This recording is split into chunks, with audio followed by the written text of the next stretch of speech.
সিরিয়াতে ইন্টার মিলানের রাজকীয় আধিপত্য এখন এক মহাকাব্যের রূপ নিয়েছে, যার মূল নায়ক আর কেউ নন Argentine goal machine Lautaro Martinez. গতকাল স্তাদিও জিওভান্নে জিনিতে স্বাগতিক ক্রোমোনেসের বিপক্ষে 2-0 ব্যবধানে দাপুটে জয়ে লাউতারো প্রমাণ করলেন কেন তাকে বর্তমান বিশ্বের অন্যতম সেরা স্ট্রাইকার বলা হয়।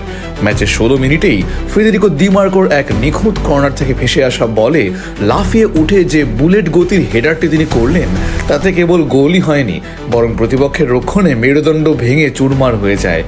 ইন্টারের দ্বিতীয় গোলটি আসে 31 মিনিটে পিওতর জেলেনস্কির পা থেকে, কিন্তু সেই আক্রমণের পেছনের কারিগর ও আত্মবিশ্বাস ছিল লাউতারোর দেওয়া লিড।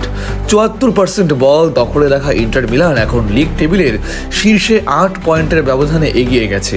আর এই অগ্রযাত্রার পুরো ভাগে মশাল হাতে নেতৃত্ব দিচ্ছেন লাউতারো। ইন্টারের বর্তমান কোচ ক্রিশ্চিয়ান চিভু যেন লাউতারোর ভেতরের সুপ্ত ক্ষমতাকে এক নতুন মাত্রায় নিয়ে গেছেন।